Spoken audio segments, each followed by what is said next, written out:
ഇപ്പോൾ നടൻ മമ്മൂട്ടി മുഖ്യമന്ത്രിയുമായുള്ള കൂടിക്കാഴ്ച ശേഷം മാധ്യമങ്ങളോട് സംസാരിക്കുന്നു. നമ്മൾ വളരെ അർജൻറ്റായിട്ട് ഒരു യുദ്ധകാലാടിസ്ഥാനത്തിൽ എന്തെങ്കിലും റിലീഫ് പ്രവർത്തനങ്ങൾ ആരംഭിച്ചില്ലെങ്കിൽ നമ്മളിത് ഭീകരമായിട്ട് വരും. അതുകൊണ്ട് അതിനെന്തെങ്കിലും ഒരു പ്രവർത്തനം ആരംഭിക്കാൻ ഞാൻ മുൻകൈ എടുക്കാൻ തയ്യാറാണെന്നുള്ളത് CM-നെ അറിയിക്കാൻ വന്നതാണ്. നമ്മുടെ നാട്ടിലുള്ള സന്നദ്ധ സംഘടനകൾ, നോൺ ഗവൺമെൻറ്റൽ ഓർഗനൈസേഷൻസ്, അതുപോലുള്ള സംഘടനകളുടെ ഒരു മീറ്റിംഗ് നാളെ വിളിച്ചിട്ട് നമുക്ക് എന്ത് സഹായം ചെയ്യാൻ പറ്റും എന്നുള്ളതിനെപ്പറ്റി ഒരു ആലോചന നാളെ വൈകുന്നേരം നടത്തുന്നുണ്ട്. അപ്പോൾ അതിന് ശേഷമാണ് എന്തൊക്കെ ചെയ്യാൻ പറ്റും എന്നുള്ളതിനെപ്പറ്റി നമുക്ക് പറയാൻ പറ്റുള്ളൂ. കാരണം നമ്മുടെ നാട്ടിലിപ്പോൾ വെള്ളം ഇപ്പം കുറച്ചൊക്കെ നമുക്ക് അത്യാവശ്യമുണ്ട്. ലത്തൂർ എന്ന് പറയുന്ന ഗുജറാത്തിലുള്ള സ്ഥലത്ത് അടിയന്തരാവസ്ഥയാണ്. അതായത് കിണറിന് ചുറ്റും പോലീസ് കാവൽ നിൽക്കുന്ന അവസ്ഥയാണ്.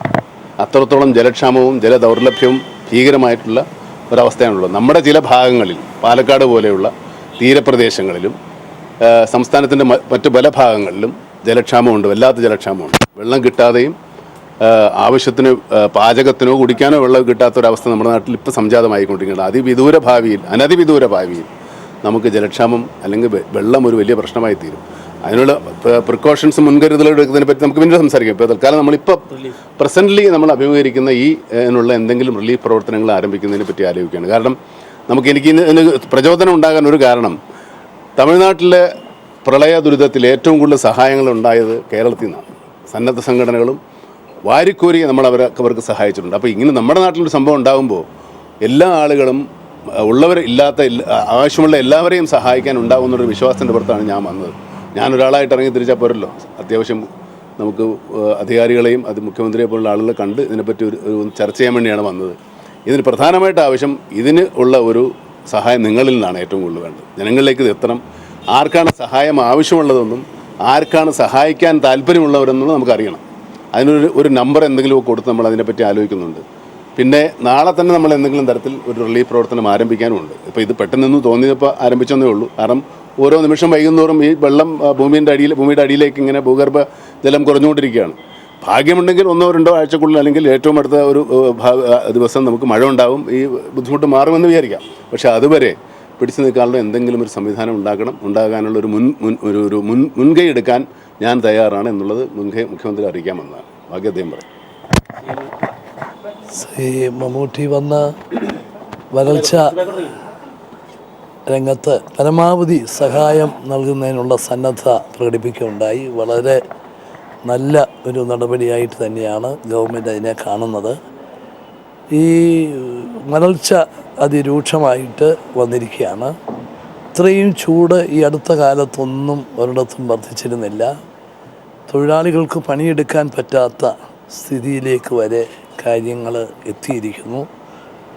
ഈ സാഹചര്യത്തിൽ അടിയന്തരമായിട്ട് നാളെ ഞാൻ എൻ്റെ പരിപാടികൾ ക്യാൻസൽ ചെയ്ത് നാളെ തിരുവനന്തപുരത്ത് രാവിലെ 8:30 മണിക്ക് ബന്ധപ്പെട്ട ഉദ്യോഗസ്ഥരുടെയും ബന്ധപ്പെട്ട മന്ത്രിമാരുടെയും എല്ലാം മീറ്റിംഗ് വിളിച്ചിട്ടുണ്ട്. ആ മീറ്റിങ്ങിൽ ഇതിൻ്റെ കാര്യങ്ങളെക്കുറിച്ചെല്ലാം വിശദമായിട്ട് ചർച്ച ചെയ്യും, തീരുമാനങ്ങളെടുക്കും. നമ്മൾ ഇലക്ഷൻ കമ്മീഷനിൽ നിന്നും തന്നെ നേരത്തെ തന്നെ ഈ വരൾച്ച ദുരിതാശ്വാസ പ്രവർത്തനത്തിന് പ്രത്യേകമായ പ്രവർത്തനം നടത്തുന്നതിനുള്ള അനുമതി വാങ്ങി വെച്ചിട്ടുണ്ട്. നമ്മൾ ഏതെങ്കിലും വിധത്തിലൊരു ഫംഗ്ഷൻ നടത്തുകയോ മറ്റ് രാഷ്ട്രീയമായ ഒരു ഇടപെടലുണ്ടാകുകയോ ചെയ്യില്ല എന്നുള്ളത് തീരുമാനിച്ചിട്ടുള്ള കാര്യമാണ്. പക്ഷേ അടിയന്തരമായിട്ടുള്ള കാര്യങ്ങൾ ചെയ്തേ മതിയാകൂ. അങ്ങനെയുള്ള അവസരത്തിലാണ് ശ്രീ മമ്മൂട്ടി ഇപ്പം ബഹുജന പങ്കാളിത്തം ഇതിന് ഉണ്ടാകുന്ന വിധത്തിലുള്ളൊരു നിർദ്ദേശം വെച്ചിട്ടുള്ളതിനെ അതിനെ ഞങ്ങൾ സ്വാഗതം ചെയ്യുന്നു. രാവിലെ കൂടുന്ന യോഗം അത് ചർച്ച ചെയ്യും. അത് ഏത് വിധത്തിൽ അത് നമുക്ക് ഫലപ്രദമായ രീതിയിലാക്കാൻ സാധിക്കും എന്നുള്ളത് അത് നാളത്തെ മീറ്റിങ്ങിൽ തീരുമാനമെടുക്കും. വരൾച്ച ബാധിത പ്രദേശമായി സ്റ്റേറ്റായി കേരളത്തെ പ്രഖ്യാപിക്കണം എന്നുള്ള ഒരു നിലപാടാണ് ഗവൺമെൻറ്റിനുള്ളത്. പക്ഷേ കേന്ദ്ര ഗവൺമെൻറ് വെച്ച നോംസ് അനുസരിച്ച് ഇപ്പോഴും അതിനുള്ള സാഹചര്യമായില്ല എന്ന് പറയുന്നു. ഞങ്ങൾ നാളെ അതിനുള്ള സാധ്യതകളെ കുറിച്ചുകൂടി ആലോചിക്കും. അവർ വെച്ച നോംസ് അനുസരിച്ച് വരുന്നില്ല. അവരുടെ ഇതിനകത്ത് പല കണ്ടീഷൻസുണ്ട്. കൃഷിനാശത്തെക്കുറിച്ചും മറ്റു കാര്യങ്ങളെക്കുറിച്ചുമൊക്കെ വളരെ ഇതായിട്ടുണ്ട്. എന്നാലും ഇതായിരിക്കും നാളത്തെ യോഗത്തിൽ ഇതുകൊണ്ട് ബുദ്ധിമുട്ടുണ്ടാക്കിയ സൂര്യതാപമേറ്റ് പറ്റുകയും പിന്നെ ആഘാതം ഏൽക്കുകയൊക്കെ ചെയ്തിട്ടുള്ളവർക്ക് സഹായം കൊടുക്കുന്ന കാര്യം ഉൾപ്പെടെയുള്ള കാര്യങ്ങൾ ചെയ്യും. അതുപോലെ തന്നെ ഇന്ന് ശ്രീ മമ്മൂട്ടി പറഞ്ഞ ആ നിർദ്ദേശം നമുക്കെങ്ങനെ ഔദ്യോഗിക ഏജൻസിയും മറ്റ് ബഹുജന പ്രസ്ഥാനവുമായിട്ട് യോജിപ്പിച്ചുകൊണ്ട് ഇത് നടത്താൻ പറ്റുമെന്നുള്ള കാര്യവും പരിശോധിക്കുന്നതായിരിക്കും. ഇംപ്ലിമെന്റേഷൻ സംബന്ധിച്ച് എന്തെങ്കിലും ഒരു വ്യക്തമായൊരു പ്ലാൻ മമ്മൂട്ടി തന്നിട്ടുണ്ടോ? അദ്ദേഹം വ്യക്തമായിട്ട് കാര്യങ്ങൾ പറഞ്ഞിട്ടുണ്ട്. അതായത് നമുക്കിപ്പോൾ ഇതൊരു പൊളിറ്റിക്കൽ ഇൻറ്റൻഷൻ ഇല്ല എന്നുള്ള ഏതായാലും ഇല്ല.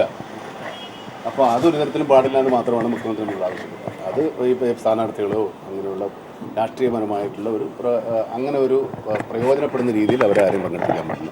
അങ്ങനെ ആരും നമ്മളെ പങ്കെടുപ്പിക്കുന്നില്ല. നമ്മൾ ബഹുജന സംഘടനകളും സാമൂഹ്യ സംഘടനകളും സാമൂഹ്യ പ്രവർത്തകരുമായിട്ട് ചേർന്നിട്ടാണ് ഇതിൻ്റെ ഒരു സംവിധാനം ആലോചിക്കുന്നത്.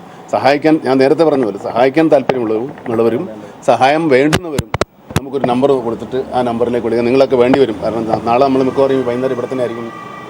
ഇവിടെ വൈകുന്നേരം 5:30 മണിക്ക് കൂടാമെന്നാണ് വിചാരിക്കുന്നത്. അപ്പോൾ നമുക്ക് ആരെയും അറിയില്ല, അറിയേണ്ട ആൾക്കാരെ അറിയില്ല, കുറച്ച് പേരൊക്കെ നമുക്കറിയാവുള്ളൂ. പക്ഷെ അവരൊക്കെ വിളിച്ചാൽ വരും. അല്ലാത്ത ആളുകളോടും നമ്മൾ ഈ ഒരു ഈ ടെലിവിഷൻ അല്ലെങ്കിൽ ഈ പത്രം കാണുന്ന ആളുകൾ നാളെ വൈകുന്നേരം 5:30 മണിക്ക് ഈ ഗസ്റ്റ് ഹൗസിൻ്റെ ചെറിയ ഹാളിൽ ഒത്തുകൂടാൻ ഞാൻ അഭ്യർത്ഥിക്കുകയാണ്. അതിനെപ്പറ്റി ചർച്ച ചെയ്യാനും സംസാരിക്കാനും എങ്ങനെ ഇത് കൊണ്ടുപോകണം, എങ്ങനെ ഇത് നടത്തിക്കൊണ്ടുപോകണം, എങ്ങനെ സാമ്പത്തിക സ്രോതസ് എന്തൊക്കെയായിരിക്കണം എന്നതിനെപ്പറ്റി ആലോചിക്കാനും നാളെ വൈകുന്നേരം 5:30 മണിക്ക് ഗസ്റ്റ് ഹൗസിൻ്റെ ചെറിയ ഹാളിൽ കൂടാൻ തീരുമാനിച്ചിട്ടുണ്ട്. അപ്പോൾ ഈ ടെലിവിഷൻ പ്രോഗ്രാം കാണുന്നവരോ ഈ വാർത്ത കാണുന്നവരോ എല്ലാ ചാനലിലും ആര് കണ്ടാലും ശരി താല്പര്യമുള്ള ആളുകൾക്ക് നാളെ നമ്മൾ വൈകുന്നേരം പങ്കെടുക്കാം. അവർക്കുള്ള നിർദ്ദേശങ്ങൾ വയ്ക്കാം, അവർക്കുള്ള ഓഫറുകൾ വരാം. തൽക്കാലം സഹായിക്കാനും പ്രവർത്തിക്കാനുമുള്ളവരെ പറ്റി മാത്രമാണ് നമ്മൾ പറയുന്നത്. സഹായം ആവശ്യമുള്ളവർക്ക് നാളെ നമ്മളൊരു നമ്പർ കൊടുക്കും.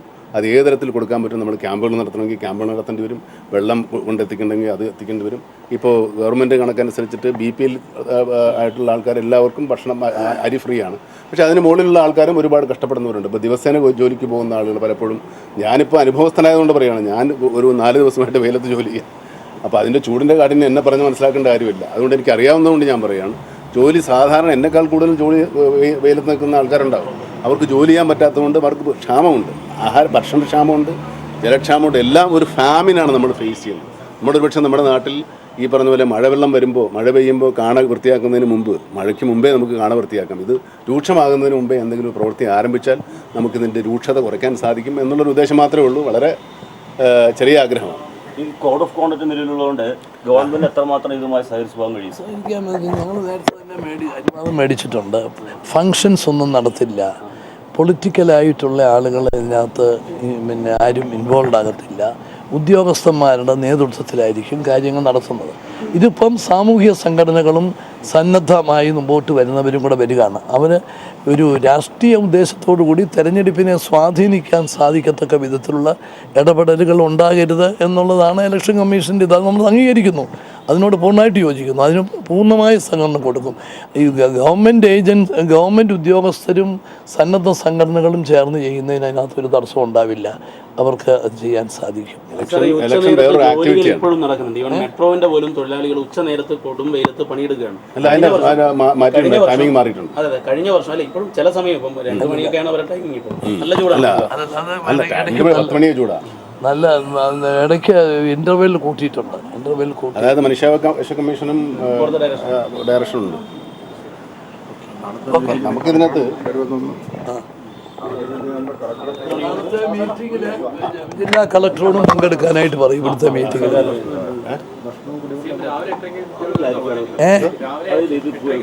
തിരുവനന്തപുരത്ത് മീറ്റിംഗ് അല്ല, ഇത് നമുക്കിപ്പോൾ ഫാമിനുണ്ട്, നമുക്കിപ്പോൾ വരൾച്ചയുണ്ട്, ആഹാരത്തിനും വെള്ളത്തിനും ബുദ്ധിമുട്ട് ഉണ്ട് എന്നുള്ളത് നമ്മൾ മനസ്സിലാക്കുക.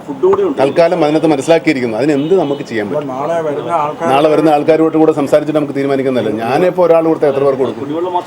കുടിവെള്ളം മാത്രമല്ല, കാരണം ഭക്ഷണത്തിന് ബുദ്ധിമുട്ടുണ്ട്, ജോലി ചെയ്യാൻ പറ്റുന്നില്ല. ഈ പറഞ്ഞ പോലെ ഈ രാത്രി ഉച്ചയ്ക്ക് 2 മണിക്കോ 12 മണിക്കോ 1 മണിക്കോ 10 മണിക്ക് പോയാൽ പോലും ഉള്ളു കുറയുമ്പോൾ തൊലി ഉരിഞ്ഞു വരും.